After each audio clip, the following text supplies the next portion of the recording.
So in today's video we are going to perform a intercooler cleaning on a VWTDI। जैसे हमने last time पे safari में किया था, अब उसमें प्रोसेस मैंने आपको पूरा खोल के दिखाया था। अब कुछ रिक्वेस्ट ऐसी हैं कि इंटरकूलर क्लीनिंग करनी है बट खोलने जितना ड्रामा नहीं करना है हमें। So in this video we are gonna see how can we clean the intercooler without removing it from the car. So basically हमें उसके लिए चाहिए क्या, हमें 1 और 2 बेसिक हैंड टूल्स, क्योंकि कुछ खोलना नहीं है, सिर्फ पाइप्स खोलनी पड़ेंगी दोनों एंड से। सो अगर पाइप का क्लैम्प जैसे मैं यहाँ पे दिखा सकता हूँ, मुझे वाली पाइप खोलनी पड़ेगी इंटरशेडर वाल से, तो वो 7 मिलीमीटर है। और आई होप अगर आपको दिख रहा हो यहाँ से, तो दूसरी इंटरकूलर की पाइपिंग जो है वो है आपकी ये वाली, ये जो आप नीचे वाली देख रहे हैं, ये जो क्लैम्प है, आई होप ये भी 7 मिलीमीटर ही होगा। तो मेरे को सिर्फ ये 2 पाइपिंग्स खोलनी है एंड उसके बाद हमें इसकी क्लीनिंग के लिए चाहिए, एंड दिस इज़ डीजल थोड़ा सा 2 लीटर्स, और एक चाहिए ड्रेन पैन। तो अब आधे लोग सोच रहे होंगे कि ड्रेन पैन की क्या नीड है इंटरकूलर क्लीनिंग में, क्योंकि इस वाली इंटरकूलर क्लीनिंग को अगर हम इंटरकूलर उतार के करते तो हमें थोड़ा डीजल कम यूज़ करना पड़ता।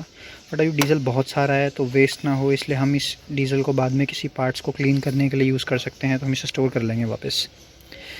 तो first thing we have to do is remove the engine cover. तो हमें इस वाली पाइप को लूज़ करना है, but to protect the wiring तो हम पहले वायरिंग रिमूव करेंगे, इस वाली पाइप को रिमूव करेंगे, और उसके बाद हमें कार को थोड़ा सा लिफ्ट करना पड़ेगा जैक और जैक स्टैंड्स पे, ताकि हम नीचे घुस सकें इसके, क्योंकि हमें इंटरकूलर की नीचे वाली पाइप को भी डिस्कनेक्ट करना है। अगर हम उसके बिना कर सकते हैं तो वो भी अच्छा है। तो अब ये करते हैं, फिर आपको दिखाते हैं। सो हमें व्हीकल को ऊपर करना था। अगर आपके पास जैक या जैक स्टैंड्स ना भी हो, मतलब एक जैक हो सिर्फ गाड़ी का, तो आप कुछ ऐसे कर सकते हैं जिससे आपकी गाड़ी की हाइट इंक्रीज़ हो जाएगी, ताकि आप नीचे काम कर सकें। तो अब मैं नीचे वाले पाइप का जो क्लैम्प है उसे खोलता हूँ, उसके बाद आपको प्रोसेस दिखाता हूँ क्लीनिंग का। Now we have removed the bottom shield just for a better look। हमने नीचे से शील्ड भी उतार दी है ताकि व्यू बेटर रहे, आपको समझ भी आए कि चल क्या रहा है। हम इस वाली पाइप में, इस वाली में ऊपर से डीजल डालेंगे, जो यहाँ से सामने से होता हुआ इंटरकूलर के अंदर भर जाएगा, और उसके बाद जो ये वाली पाइप है हमारी, इस वाली को खोल के हम बाहर वापस निकाल देंगे, और इससे हमारा इंटरकूलर बिना खोले ही क्लीन हो जाएगा। बट उसके लिए हमें छोटा सा काम एक और करना है। अब हमारे रास्ते में टर्बो बूस्ट सेंसर है, ये रहा, कहाँ है, ये रहा।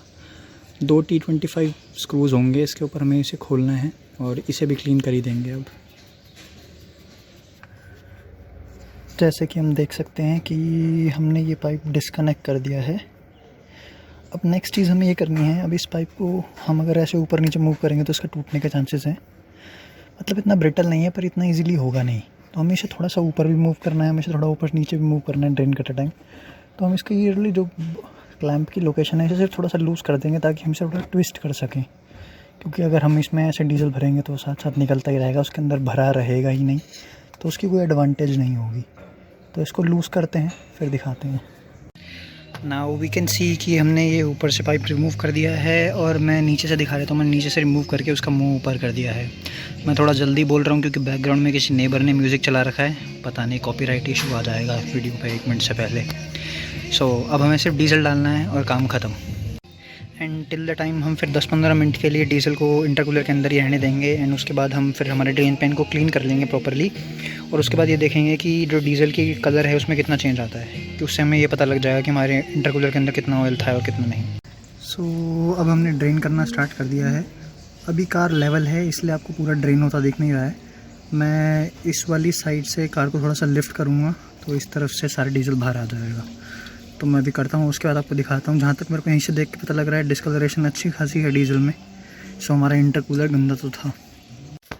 सो हमारा ड्रेन तो पूरा हो गया है। अब मैं आपको निकाल के दिखाता हूँ कि एक्चुअली में हालत क्या है।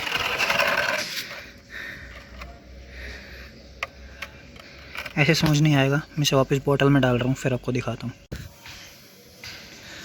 So this is the condition of diesel now. Almost black. Transparency बिल्कुल नहीं है, थोड़ी भी नहीं कि इससे लगे कि थोड़ा कम ही ऑयल था। इंटरकूलर गंदा तो था। So this is how you remove, sorry how you clean, this is how you clean a intercooler without removing.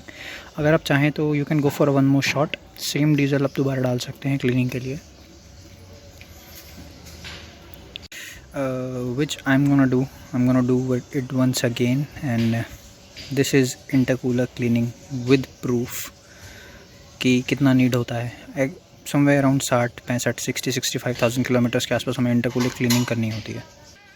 Now last thing to do is कि हमें जितने भी पाइप क्लैम्प्स हमने लूज़ करे हैं वापस अपनी जगह लगा के टाइट करने हैं, एंड कार एक बार स्टार्ट करके देखनी है कहीं से कोई चार्ज लीक ना हो, एंड दैट्स इट। एंड कुछ लोग ऐसा करते हैं कि पेट्रोल यूज़ करते हैं या केरोसिन यूज़ करते हैं, but my concern of using petrol और केरोसिन इज़ कि उनका फ्लैश पॉइंट बहुत नीचे होता है एज़ कम्पेयर टू डीजल। तो जब वो वेपराइज़ होंगे और आपके इनटेक के साथ पेट्रोल के वेपर्स अंदर जाएंगे, केरोसिन के वेपर्स अंदर जाएंगे, तो आपकी चांसेस हैं कि शायद इंजन नॉक करना स्टार्ट कर दे, एंड किसी भी इंजन के लिए नॉकिंग बहुत ही बेकार होती है। तो so this is my reason of using diesel instead of kerosene or petrol, and I guess ideally you should do the same. So this is the video of how to clean the intercooler without removing it from the vehicle. So what we have to do now is कि anti shutter valve की ये नीचे वाली pipe को छोड़ के बाकी सारी की सारी जितनी भी होसेस हमने डिस्कनेक्ट करी थी, हमें उस सबको वापस कनेक्ट करना है, एक सिर्फ इसको छोड़ के।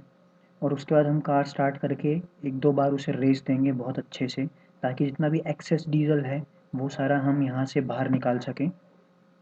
लेकिन रेस देने से पहले हमें एक चीज़ का ध्यान रखना है कि इस पूरे एरिया के आसपास यहाँ पे कोई लूज चीज़ ना हो, क्योंकि इनटेक का वैक्यूम उसे इंजन के अंदर खींच सकता है। And after the process is done, you will observe some white smoke from the exhaust. Don't rev the engine. It will start to knock. Let the smoke clear out, and then you can drive the vehicle perfectly. After your cleaning process, जो आपके अगले 60 से 70 kilometre होंगे वो आप 2000 RPM से नीचे नीचे ड्राइव करना। उससे फ़ायदा ये होगा कि आपका जितना भी डीजल हमारा इंटरकूलर में रह गया है, अगर हम उतार के करते तो हम सारा निकाल सकते थे बाहर। थिंग इज़ कि हमने उतार के नहीं करा है, अब थोड़ी सी कॉम्पनसेशन कहीं ना कहीं हमें करनी पड़ेगी। तो 50, 60, 70 किलोमीटर आपको बहुत आराम से चलाना है। उसके बाद आप जैसे चलाना चाहें वैसे चला सकते हैं। ये सिर्फ इसलिए है ताकि इंजन नॉक ना करे, उसके अलावा इससे बड़ा कोई और इशू नहीं है इसके अंदर।